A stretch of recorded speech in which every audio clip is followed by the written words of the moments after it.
সুপ্রিয় দর্শক, এই মুহূর্তের সবথেকে বড় খবর। দর্শক, এবার কেন্দ্রীয় স্বরাষ্ট্রমন্ত্রী অমিত শাহকে একেবারে বিস্ফোরক চিঠি দিলেন বহরমপুরের তৃণমূল সাংসদ ইউসুফ পাঠান। যা নিয়ে ইতিমধ্যেই রাজ্য রাজনীতিতে একেবারে নতুন করে জোর জল্পনা শুরু হয়ে গিয়েছে। দর্শক, আপনারা জানেন এবারের লোকসভা নির্বাচনে সবচাইতে বড় চমকপ্রদ প্রার্থী ছিল এই ইউসুফ পাঠান। সকলকে চমকে দিয়ে বহরমপুর লোকসভা কেন্দ্রে পোড় খাওয়া নেতা অধীর রঞ্জন চৌধুরীর বিরুদ্ধে ইউসুফ পাঠানকে দাঁড় করায় তৃণমূলের second in command Abhishek Bandyopadhyay এবং মুখ্যমন্ত্রী মমতা বন্দ্যোপাধ্যায়। শেষ পর্যন্ত প্রাক্তন প্রদেশ কংগ্রেস সভাপতি অধীর রঞ্জন চৌধুরীকে হারিয়ে দেয় ইউসুফ পাঠান। যেটা কেউ স্বপ্নেও কল্পনা করতে পারেনি, সেটাই করে দেখিয়েছেন ইউসুফ পাঠান। এরপর গঙ্গা দিয়ে বয়ে গিয়েছে অনেক জল। কিছুদিন আগেই কেন্দ্রের নরেন্দ্র মোদী সরকার বহু বিতর্কিত ওয়াকফ সংশোধনী বিল পার্লামেন্টের দুই কক্ষেই পাশ করিয়ে নেয়। লোকসভা এবং রাজ্যসভায় এই ওয়াকফ সংশোধনী বিল পাশ হওয়ার পর এই বিলে স্বাক্ষর করেছে রাষ্ট্রপতি। তারপর থেকেই এই বিলটি গোটা দেশ জুড়ে আইনে পরিণত হয়েছে।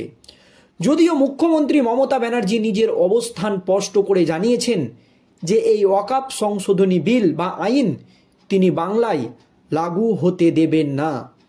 আর এই ওয়াকফ সংশোধনী বিল কেন্দ্রের নরেন্দ্র মোদী সরকার পাশ করতেই গোটা বাংলা জুড়ে আন্দোলন শুরু হয়ে যায়। শুধু আন্দোলনই নয়, এই আন্দোলনের নামে মুর্শিদাবাদে কিন্তু হিংসা ছড়িয়ে পড়ে। একাধিক হিন্দু পরিবারকে ঘর বাড়ি ছেড়ে চলে যেতে হয়। কাউকে যেতে হয় পাশের জেলা মালদায়, তো কাউকে যেতে হয় পাশের রাজ্য ঝাড়খণ্ডে।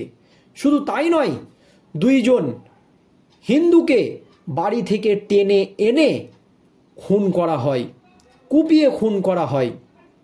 এই ঘটনায় রাজ্য রাজনীতিতে একেবারে শোরগোল পড়ে যায়।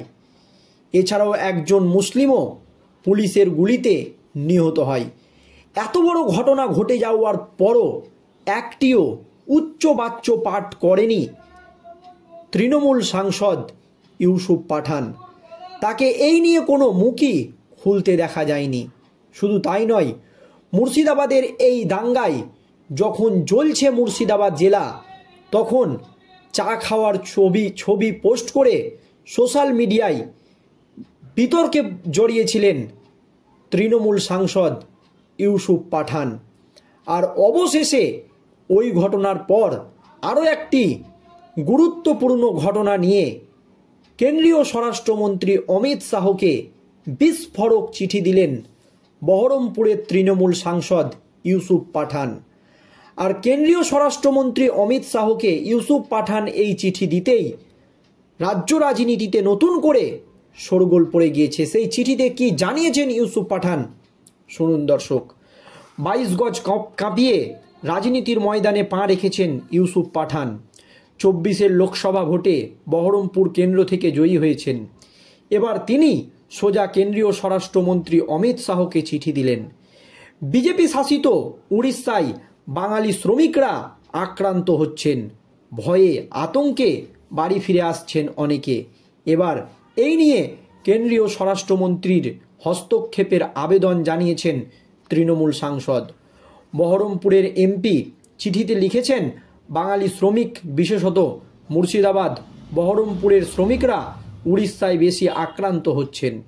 কেবলমাত্র বেলডাঙাতেই কয়েক হাজার শ্রমিক বাড়ি ফিরে এসেছেন। যারা তাদের ওপর এহেন হামলা চালাচ্ছে, লুটপাট করছে, তাদের বিরুদ্ধে কড়া পদক্ষেপ নেওয়ার দাবি জানিয়েছেন বহরমপুরের তৃণমূল সাংসদ ইউসুফ পাঠান। জানা যাচ্ছে গত 27 এপ্রিল কেন্দ্রীয় স্বরাষ্ট্রমন্ত্রীকে চিঠি দিয়েছেন তৃণমূল সাংসদ। সেখানে তিনি জানিয়েছেন বাঙালি শ্রমিকের ওপর এহেন হামলার ঘটনায় তিনি গভীরভাবে উদ্বিগ্ন।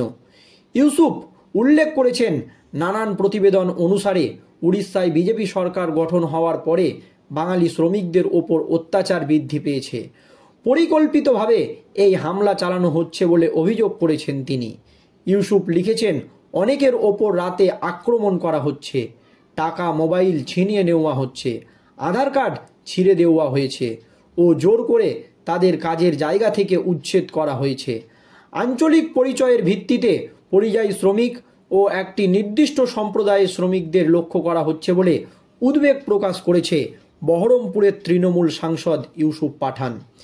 ইউসুফের দাবি, এই কার্যকলাপ ভারতীয় সংবিধানের বর্ণিত অখণ্ডতা, ঐক্য ও ভ্রাতৃত্বের মৌলিক নীতিকে লঙ্ঘন করে। এমতা অবস্থায় কেন্দ্রীয় স্বরাষ্ট্রমন্ত্রীকে চিঠি দিয়ে হস্তক্ষেপের আবেদন জানিয়েছেন তিনি।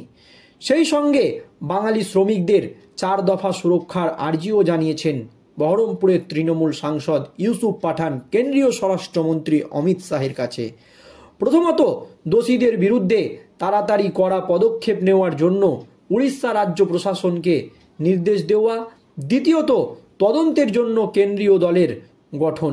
তৃতীয়ত, ক্ষতিগ্রস্ত জেলাগুলিতে প্রত্যেক পরিযায়ী শ্রমিকদের সুরক্ষা ও নিরাপত্তা সুনিশ্চিত করা। চতুর্থত, বাংলায় ফিরে আসা বাঙালি শ্রমিকদের দরকারি ত্রাণ ও পুনর্বাসনের বন্দোবস্ত করা। কেন্দ্রীয় স্বরাষ্ট্র মন্ত্রকের কাছে এই 4টি আবেদন জানিয়েছেন বহরমপুরের তৃণমূল সাংসদ ইউসুফ পাঠান। উল্লেখ্য, 24-এর লোকসভা ভোটে তৃণমূলের টিকিটে বহরমপুর থেকে দাঁড়ান ইউসুফ পাঠান। হেভিওয়েট প্রার্থী অধীর রঞ্জন চৌধুরীকে হারিয়ে জয়ের মুখ দেখেন এই প্রাক্তন ক্রিকেটার।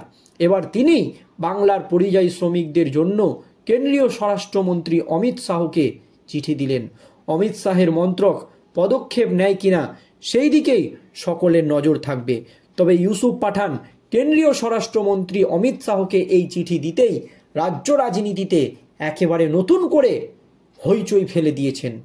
কারণ মুর্শিদাবাদের মতো দাঙ্গার ঘটনায় একটিও উচ্চবাচ্য পাঠ করেনি তৃণমূল সাংসদ ইউসুফ পাঠান। তার মুখ থেকে একটাও কথা কিন্তু শোনা যায়নি, কোনো রকম প্রতিক্রিয়া তিনি দেননি যে কেন এই ধরনের ঘটনা ঘটছে, এত বড় একটি হিংসা হয়েছে, হিন্দুদেরকে ঘর ছাড়তে হয়েছে। শুধু তাই নয়, 2 জন হিন্দু নাগরিক মারা গিয়েছে, 1 জন মুসলিম নাগরিক মারা গিয়েছে। দাঙ্গা এই পর্যায়ে চলে গিয়েছিল। শুধু তাই নয়, রাজ্য পুলিশ প্রশাসন এই দাঙ্গা কিছুতেই নিয়ন্ত্রণে আনতে পারছিল না। সেই জন্য বাধ্য হয়ে মুর্শিদাবাদের শেষ পর্যন্ত কেন্দ্রীয় বাহিনী নামাতে হয়।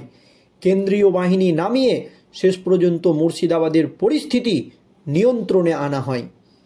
তারপরেও একটিও কথা বলেননি তৃণমূল সাংসদ ইউসুফ পাঠান। আর অবশেষে মুর্শিদাবাদ এবং নদিয়ার পরিযায়ী শ্রমিকদের জন্য কেন্দ্রীয় স্বরাষ্ট্রমন্ত্রী অমিত শাহকে চিঠি দিয়ে রাজ্য রাজনীতিতে একেবারে শোরগোল ফেলে দিয়েছেন তৃণমূল সাংসদ ইউসুফ পাঠান। এখন ইউসুফ পাঠানের চিঠির প্রেক্ষিতে কেন্দ্রীয় স্বরাষ্ট্রমন্ত্রী অমিত শাহের দপ্তর মুর্শিদাবাদের বাঙালি শ্রমিকদের নিয়ে কী পদক্ষেপ নেয় সেই দিকে আমাদের নজর থাকবে।